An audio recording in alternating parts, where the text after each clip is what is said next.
Hello everyone. तो आज मैं Thai BL series don't be too emotional का एपिसोड 2 एक्सप्लेन करने जा रही हूँ, जो बहुत ज़्यादा क्यूट और इंटरेस्टिंग है। आइए शुरू करते हैं।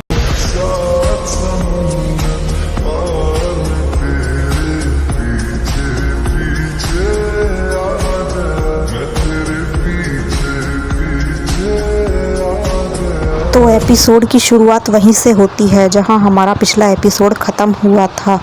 बिग जैन लिटिल जैन से कहता है कि मैं तुम्हें पसंद करता हूं। तभी लिटिल जैन कहता है मैं भी तुम्हें पसंद करता हूं।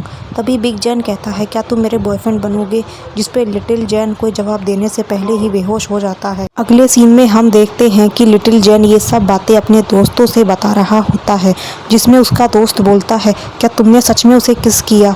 लेकिन इस बात पर लिटिल जैन बहुत ज़्यादा एम्बेरसमेंट होने लग जाता है और वो नहीं जानता कि वो अब बिग जैन को कैसे फेस करेगा। तभी हम देखते हैं कि वहाँ पर बिग जैन आ जाता है और उसका दोस्त बोलता है कि वो आ गया। लिटिल जैन उसे नज़रअंदाज करने की कोशिश करता है और वहाँ से भागने की कोशिश करता है। तभी उसका दोस्त कहता है उसके साथ जाकर सब कुछ क्लियर करो, वरना तुम्हारे लिए आगे परेशानी खड़ी हो जाएगी। बिग जैन आकर लिटिल जैन के बगल में बैठ जाता है और उसे पूछता है कि क्या तुम्हें याद है कल मैंने तुमसे कुछ पूछा था। तभी लिटिल जैन बात बनाते हुए कहता है नहीं, कल रात मैं ड्रंक था तो मैं भूल गया कि तुमने मुझसे क्या पूछा था। बिग जैन वापस से पूछने की कोशिश करता है। तभी वहाँ पर प्रोफेसर आ जाती है और प्रोफेसर को देखकर बिग जैन लिटिल जैन के पास में चुपचाप बैठ जाता है और कोई और सवाल नहीं करता। अगले सीन में हम देखते हैं कि प्रोफेसर क्लास में लोगों के पर्सनैलिटी के बारे में बता रही होती है। दुनिया में 3 तरह के लोग होते हैं, एक वो जो देना जानते हैं, दूसरे वो जो लेना जानते हैं और तीसरे वो जो डील करते हैं।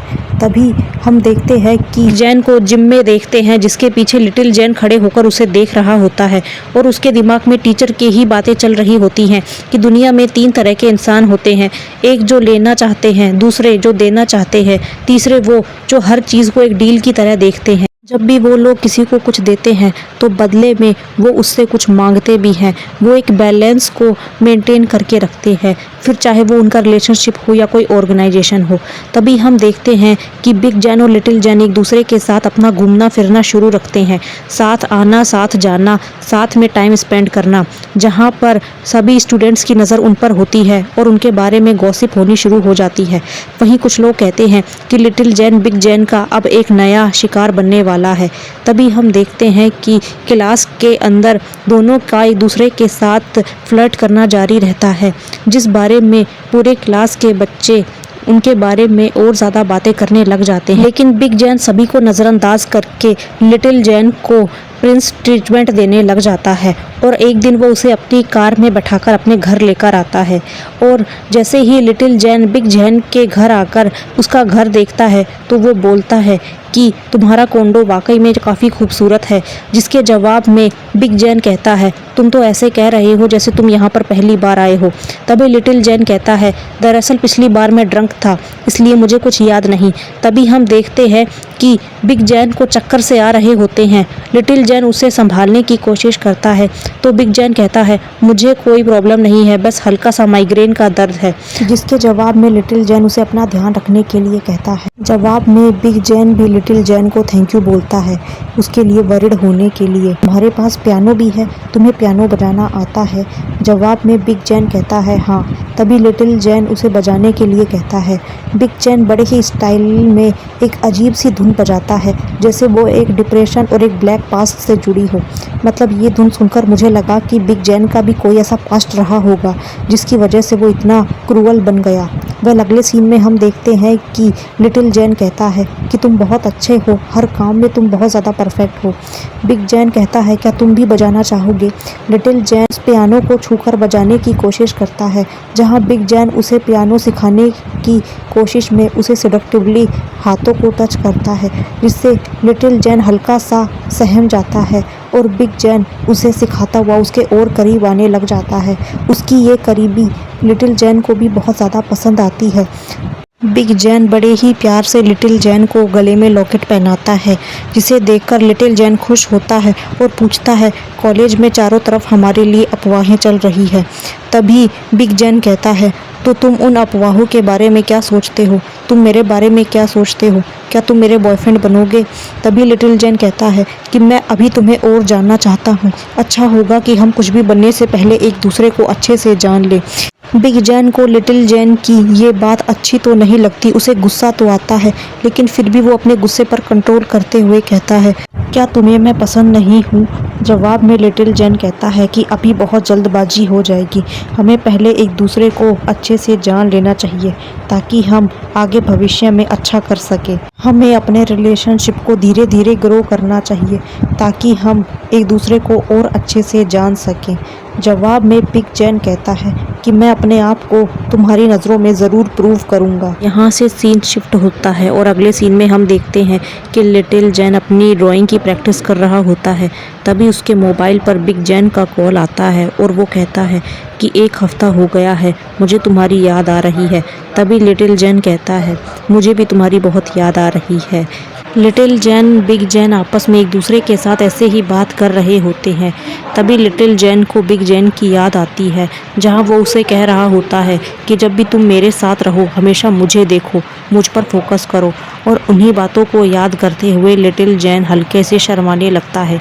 तभी उसे एहसास होता है कि कुछ दिनों बाद वैलेंटाइन डे आने वाला है और वो बिग जैन से पूछता है कि कुछ दिनों बाद वैलेंटाइन डे आने वाला है, तुम्हें गिफ्ट में कुछ चाहिए? तब बिग जैन कहता है, मेरे पास तुम हो तो सही। इस पर लिटिल जैन को हल्की सी हंसी आ जाती है।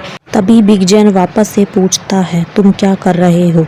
लिटिल जैन जवाब देता है कि वो आर्ट कंपटीशन के लिए ड्राइंग रेडी कर रहा है, जिसके लिए वो बिग जैन को थैंक यू बोलता है कि अगर तुमने मुझे सपोर्ट नहीं किया होता तो मैं इतना सोच भी नहीं पाता। बिग जैन जवाब देता है कि मैं तुम्हारी ड्राइंग को पसंद करता हूँ, क्या तुम मुझे अपनी ड्राइंग दिखाना पसंद नहीं करोगे? तभी लिटिल जैन कहता है कि मैंने अपनी सारी ड्राइंग्स इंस्टाग्राम पर पोस्ट कर रखी हैं, तो वहाँ पर देख सकते हो। बिग जैन लिटिल जैन का इंस्टाग्राम ओपन करता है और उसकी सारी बनाई हुई ड्राइंग्स को देखता है और कहता है कि उसे उसकी ड्राइंग्स बहुत ज़्यादा पसंद आई। आगे हम देखते हैं कि लिटिल जैन बिग जैन के लिए अपनी बहन के साथ वैलेंटाइन डे का गिफ्ट तैयार कर रहा होता है, जहां वो उसके लिए एक छोटा सा टेडी बियर बना रहा होता है। उसे इतनी मेहनत करते देख उसकी बहन पूछती है, क्या तुम किसी को पसंद करते हो जो तुम उसे ये देने के लिए बना रहे हो? जवाब में लिटिल जैन कहता है, नहीं, ऐसा कोई नहीं है। तभी उसकी बहन कहती है कि तुम हमेशा ऐसा तब करते हो जब तुम किसी को पसंद करते हो, उसके बारे में मुझे बताओ, उसका नाम क्या है, वो दिखता कैसा है, उसकी फ़ोटो मुझे दिखाओ। लेकिन लिटिल जैन उसे कुछ भी दिखाने से मना कर देता है। तभी उसके हाथ में निडल चुभ जाती है। अगले सीन में हम देखते हैं कि लिटिल जैन अपने दोस्तों के साथ लंच करने के लिए जा रहा होता है। तभी उसका सामना अपनी उस फीमेल फ्रेंड से हो जाता है जिसने बिग जैन के लिए गिफ्ट दिया था।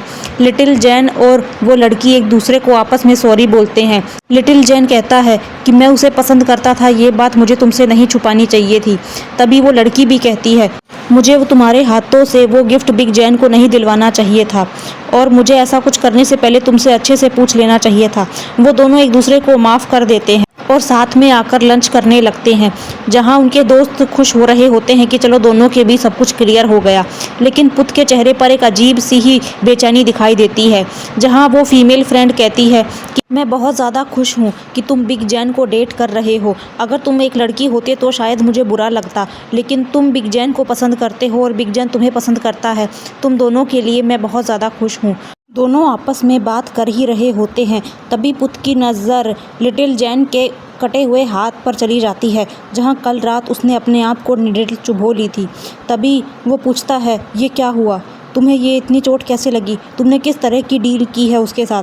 लिटिल जैन कहता है कि ये सिर्फ सुई चुभने की वजह से हुआ है, मैंने उसके साथ कोई डील नहीं की है। और तुम हर बार ऐसी बातें क्यों करते हो जैसे वो एक क्रीपी इंसान हो? मैंने उसे बहुत करीब से देखा है, वो बहुत ज़्यादा अच्छा है, और तुम उसके बारे में हमेशा ऐसी बातें करते हो जैसे वो बहुत बड़ा खतरा हो मेरे लिए। तभी पुत उसे समझाते हुए कहता है कि उसके साथ कभी कोई गलती से भी डील मत कर लेना। उसके बाद पुत उसे एक और इंसान के बारे में बताते हुए कहता है, क्या तुम पी ओम को जानते हो? क्या वो इतना टैलेंटेड है कि उसे नेशनल टीम में जगह मिल गई? उसकी बातें सुनकर लिटिल जैन उस दिन का मैच याद करता है जब पी ओम से एक साधारण सी किक भी नहीं लग रही थी और उसकी किक ने बॉल को सीधा पी जैन की गाड़ी से हिट करवा दिया था। ओम की परफॉर्मेंस को याद करके लिटिल जैन नामे गर्दन हिला देता है। तभी पुत आगे कहता है, सभी को ऐसा लगता है और ये बातें भी जाहिर हैं कि ये सब सिर्फ पी जैन की वजह से ही है। उसके दम पे ही ओम को नेशनल टीम में सेलेक्ट किया गया है। सब कहते हैं कि पी ओम ने पी जैन के साथ एक डील साइन की थी। पहले पी ओम के पास एक सुपर कार थी, लेकिन अब वो अचानक से कहाँ खो गई इस बारे में कोई नहीं जानता। इसीलिए मैं तुम्हें कहता हूँ कि तुम भी उससे दूर रहना, उसके साथ ज़्यादा इन्वॉल्व मत हो जाना। बिग जैन बिल्कुल भी अच्छा इंसान नहीं है। वो पहले लोगों को अपने साथ ज़बरदस्ती डील मनवाता है और फिर उनसे अपने मन मुताबिक कंडीशन रखकर काम करवाता है। लेकिन लिटिल जैन को तो अब भी उसकी बातों पर यकीन नहीं हो रहा होता है। पुत उसे बार बार समझाने की कोशिश कर रहा होता है, लेकिन लिटिल जैन बार बार उसकी बातों को डिनाई कर रहा होता है। पुत लिटिल जैन को ये भी बताता है कि अगर तुम उसके साथ एक बार इन्वॉल्व हो गए, अगर उसने तुम्हारे साथ कोई डील कर ली, तो तुम उसे रिफ्यूज़ भी नहीं कर सकते हो, क्योंकि वो तुम्हें बर्बाद कर देगा। तुम अगर सोचते हो कि तुम स्पेशल हो उसके लिए, तो तुम गलत सोच रहे हो। वो सिर्फ तुम्हारा इस्तेमाल कर रहा है। वो तुम्हारे साथ भी एक डील करेगा जैसे वो बाकी लोगों के साथ करता है। तभी पुत की बातों को सुनकर लिटिल जैन को वो पल याद आता है जब बिग जैन ने उसे कहा था कि वो बहुत ज़्यादा स्पेशल है, उसके जैसे इंसान से वो कभी नहीं मिला। और वो यहाँ पर पुत की बातों का विरोध करता है और बिग जैन का साइड लेता है, लेकिन पुत उसे बार बार बिग जैन के ट्रैप में फंसने से मना करता है। पुत उसे ये भी बताता है कि बिग जैन 27 साल का है, जो साइकोलॉजी से हार्वर्ड यूनिवर्सिटी से ग्रेजुएट हो चुका है। वो उसके बारे में और भी बहुत सारे राज की बातें बताता है, लेकिन लिटिल जैन प्यार में अंधा हो चुका होता है। वो बिग जैन के बारे में ऐसी बातें नहीं सुनना चाहता और वो दोनों दोस्त आपस में लड़ने लग जाते हैं, जिसमें गुस्से की वजह से लिटिल जैन अपने दोस्त पुत पर हाथ उठा देता है, जहाँ पूरे दोस्त इसकी ये हरकत देखकर बहुत ज़्यादा शॉक्ड रह जाते हैं।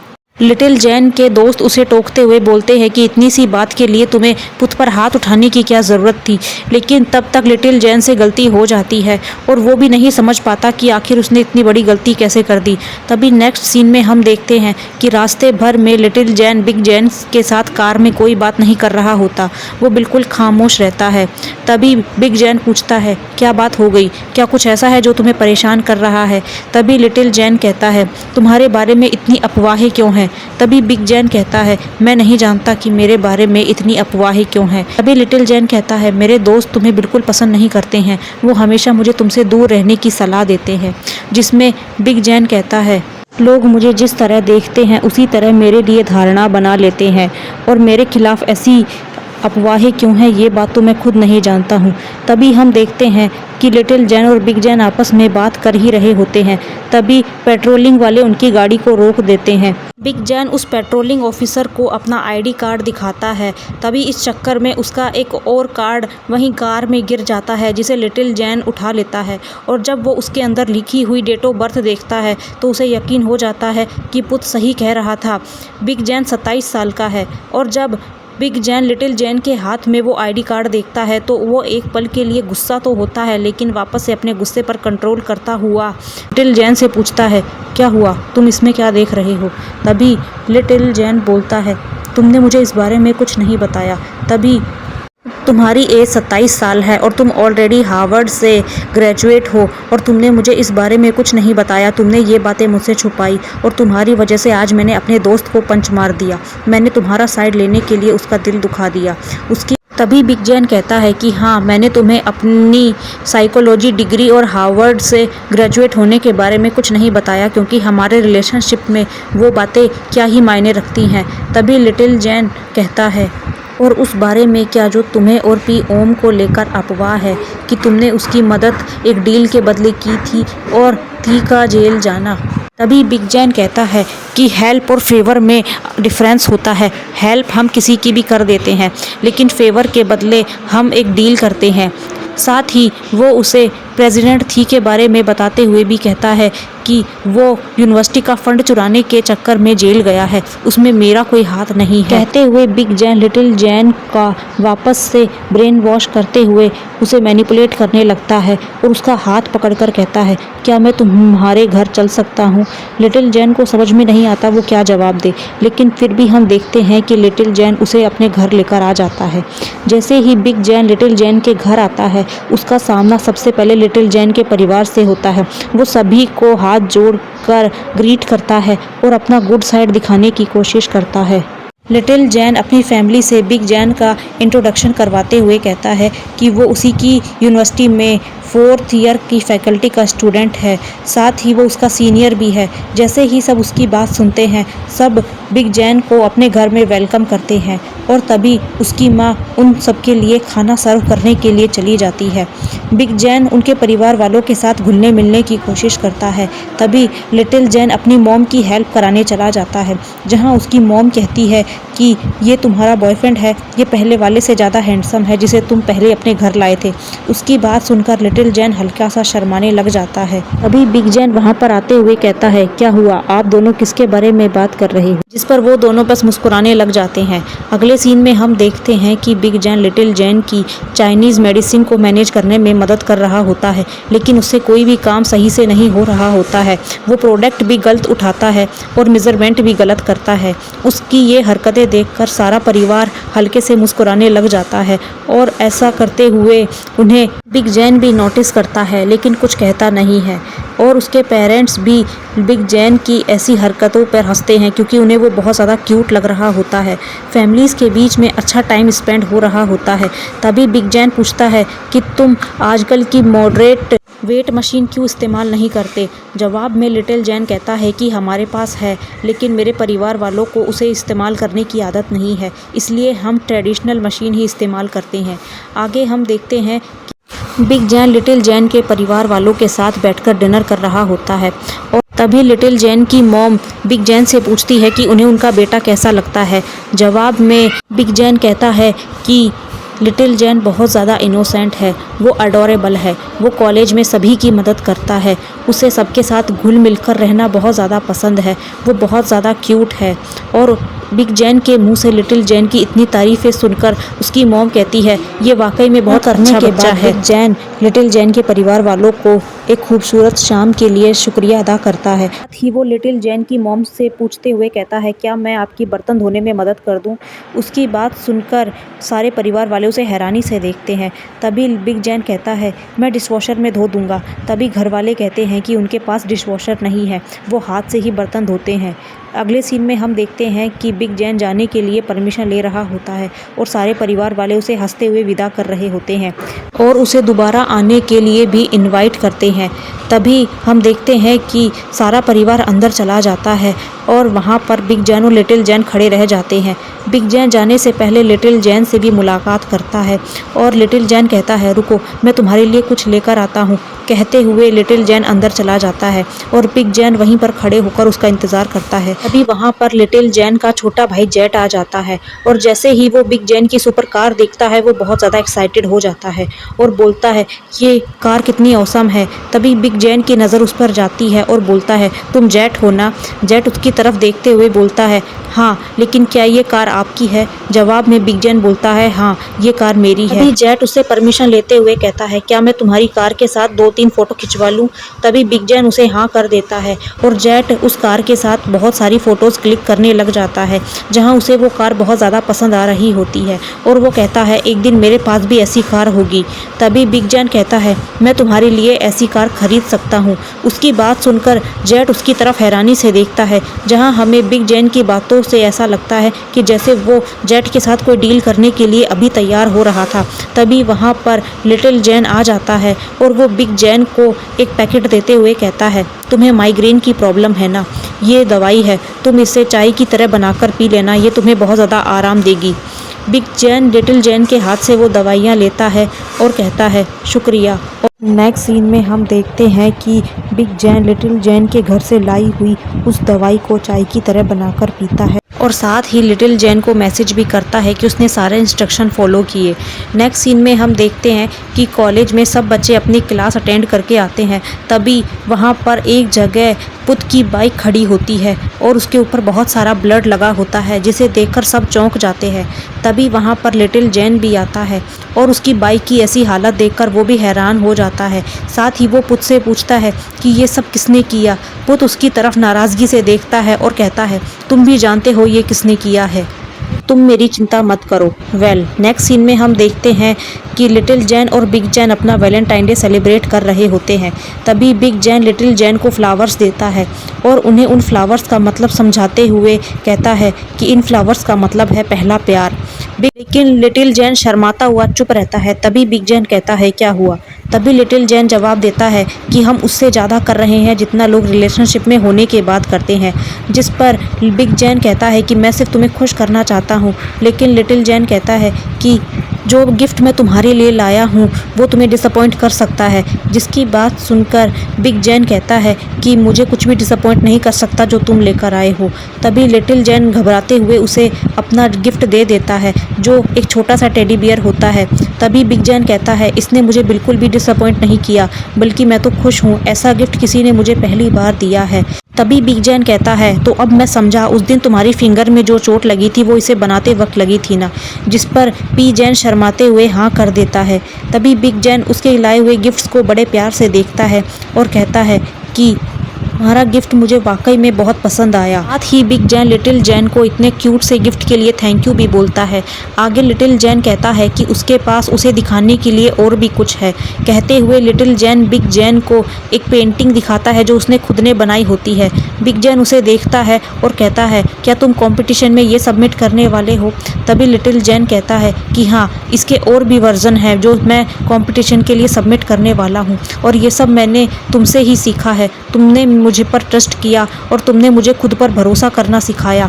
इस बात के लिए मैं हमेशा तुम्हारा आभारी रहूँगा। तुमने मुझे बताया कि खुद पर यकीन कैसे किया जाता है। उसकी बातें सुनकर बिग जैन बड़ी ही मिस्टीरियस तरीके से उसे मुस्कुराते हुए देखता है और कहता है, क्या आज रात तुम मेरे साथ मेरे कॉन्डो पर चलोगे? जिसके जवाब में लिटिल जैन कहता है कि आज नहीं हो पाएगा क्योंकि कल मेरा साइकोलॉजी का टेस्ट है। तभी बिग जैन कहता है कि मैं तुम्हें पढ़ा दूंगा, तुम जानते हो ना, मैं हार्वर्ड से साइकोलॉजी से ग्रेजुएट होकर आया हूँ, मैं तुम्हें पढ़ा दूंगा। तभी लिटिल जैन कहता है, तुम मेरे लिए इतना सब कुछ क्यों करते हो?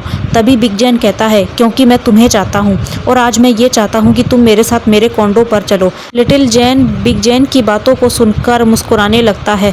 तभी बिग जैन लिटिल जैन के हाथों पर बड़ी ही रोमांटिकली किस करता है। और नेक्स्ट सीन में हम देखते हैं कि लिटिल जैन अपने साइकोलॉजी टेस्ट में बैठा रहता है, लेकिन उसे कल रात की ही बातें याद आ रही होती हैं जो उसने बिग जैन के साथ पढ़ाई और उसके बाद जो किया। बिग जैन उसे पढ़ा रहा होता है, साथ ही वो उसके साथ फ्लर्ट भी कर रहा होता है। वो उससे बिहेवियर के कॉन्फ्लिक्ट्स बताता है, साथ ही ह्यूमंस के एटीट्यूड भी। साथ ही वो उसके साथ धीरे धीरे क्लोज होने की कोशिश भी करता है, उसे बड़े सेडक्टिवली टच करता है और उसके टच को लिटिल जैन एग्ज़ाम हॉल में बैठे हुए भी महसूस करने लग जाता है। लिटिल जैन को बिग जैन के साथ बिताई हुई रात याद आने लगती है, जिसमें वो एक दूसरे के कितने क्लोज थे। जहां बिग जैन ने पहले तो लिटिल जैन की थाई पर हाथ लगाया और फिर धीरे धीरे उसकी बॉडी के करीब आने लगा और एक वक्त पर वो एक दूसरे को किस करने लगे। धीरे धीरे बिग जैन के हाथ लिटिल जैन की पूरी बॉडी पर घूमने लगे और वो उसके साथ वही सब करने लगा जो अब आप लोग सोच रहे हैं, मतलब आप अपने आप ही समझ जाओ। देन हम देखते हैं कि बिग जैन लिटिल जैन को किस करता है और वही किस आज लिटिल जैन को एग्ज़ाम हॉल में बैठे हुए याद आ रहा होता है। रात को एक पल के लिए लिटिल जैन बिग जैन से दूर हटकर जाने की कोशिश करता है, लेकिन बिग जैन उसे सोफे पर गिराकर उसके साथ और करीब आने लगता है और ये सब बातें वापस से लिटिल जैन एग्ज़ाम में हॉट फील करने लगता है और उसे वापस से फिर से उस रात के फ्लैशबैक आने लग जाते हैं जब उसने बिग जैन के साथ कल रात को एक बेड शेयर कर लिया था। वेल ये बहुत ज़्यादा हॉट सीन है और मैं चाहती हूँ कि आप इसे एपिसोड में ही देखें। अगले सीन में हम देखते हैं कि बिग जैन और लिटिल जैन आपस में सोए हुए रहते हैं। तभी लिटिल जैन कहता है कि आपने तो कहा था कि आप मुझे सिर्फ यहाँ पर पढ़ाने के लिए ला रहे हैं। तभी बिग जैन कहता है कि मैं सिर्फ ट्यूटर ही अच्छा नहीं हूँ, मैं और भी बहुत चीज़ें अच्छी कर लेता हूँ। जिसके जवाब में लिटिल जैन कहता है जैसे तभी बिग जैन कहता है जैसे कि जादू। लिटिल जैन और बिग जैन वापस से एक दूसरे को किस करते हैं और बिग जैन लिटिल जैन को अपने कोंडो का कार्ड निकाल कर देते हुए कहता है आज से ये कोंडो तुम्हारा हुआ, जब भी तुम्हारी इच्छा हो तुम यहाँ पर आ जाना। कहते हुए उन दोनों के बीच में वापस से रोमांटिक माहौल बनने लग जाता है। तभी लिटिल जैन उठते हुए कहता है कि मुझे वॉशरूम जाना है। कहते हुए लिटिल जैन उठ जाता है और बाथरूम में चला जाता है। तभी वो वहाँ पर एक बॉक्स देखता है जिसके अंदर कुछ लॉकेट रखे रहते हैं और उन लॉकेट्स पर खून लगा रहता है, जिन्हें देखकर लिटिल जैन शॉक्ड रह जाता है। तभी वहाँ पर बिग जैन आ जाता है। बिग जैन लिटिल जैन से सवाल करते हुए पूछता है तुम क्या कर रहे हो। तभी लिटिल जैन उसे वो लॉकेट दिखाते हुए पूछता है ये क्या है। बिग जैन कहता है कि ये सिर्फ डिज़ाइन है और ये सब कुछ पास्ट से रिलेटेड चीज़ें हैं, ये तुम्हारे किसी काम की नहीं है, ये तुम मुझे दे दो और जल्दी से वापस बाहर आओ, मैं तुम्हें बहुत ज़्यादा मिस कर रहा हूँ। तभी हम अगले सीन में देखते हैं कि साइकोलॉजी का एग्ज़ाम देकर लिटिल जैन और उसका दोस्त बाहर आ चुके होते हैं। तभी उसे लिटिल जैन बताता है कि मुझे पी जैन ने पढ़ाया था। तभी उसका दोस्त कहता है तब तो तुम्हारे मार्क्स बहुत अच्छे आएंगे। दोनों आपस में बात कर रहे होते हैं। तभी उसका दोस्त कहता है कि पुत के साथ जो कुछ हुआ उस बारे में ज़्यादा कुछ मत सोचना। जिसके जवाब में लिटिल जैन कहता है कि वो वैसे भी पुरानी बातों को भूल गया। तभी वहाँ पर पुत आता है। पुत को देखते ही लिटिल जैन कहता है तुम्हारा एग्ज़ाम कैसे गया और तुम्हारी बाइक कैसी है। जवाब में पुत कहता है कि तुम्हें उस बारे में चिंता करने की ज़रूरत नहीं है। इतना कहते हुए पुत वहाँ से चला जाता है। नेक्स्ट सीन में हम देखते हैं कि लिटिल जैन बाथरूम में होता है और उसे किसी लड़की के रोने की आवाज़ आती है। वो उस लड़की को बाथरूम से बाहर निकालता है और उसके रोने की वजह पूछता है। लड़की कहती है कि तुम तो वही हो ना जो पी जैन को डेट कर रहे हो, प्लीज़ मुझे बचा लो वरना वो मुझे मार डालेंगे। उसकी बातें सुनकर लिटिल जैन को गुस्सा आ जाता है और कहता है तुम सब लोग उसे इतना खतरनाक क्यों बताते हो। अभी वो लड़की कहती है क्या तुम पागल हो या तुम उसका मोहरा बन गए हो जो तुम्हें कुछ भी दिखाई नहीं देता है। वो एक हॉरिबल पर्सन है जो सबके लिए टेरिबल क्रिएट करता है। लेकिन लिटिल जैन को उसकी बातों पर यकीन नहीं होता, इसलिए वो लड़की लिटिल जैन के हाथों में एक कार्ड थमा के जाती है और बोलती है अगर तुम्हें मेरी बातों पर यकीन ना हो तो इस नंबर पर कॉल करना। नेक्स्ट सीन में हम देखते हैं कि बिग जैन अपने बाथी टब में बैठा होता है। तभी उसका फ़ोन रिंग होता है। बिग जैन एक बार अपने मोबाइल को उठाता है और कान से लगाते हुए बोलता है हाँ तो तुम मेरे बारे में क्या जानना चाहते हो। और यहीं पर हमारा एपिसोड ख़त्म हो जाता है।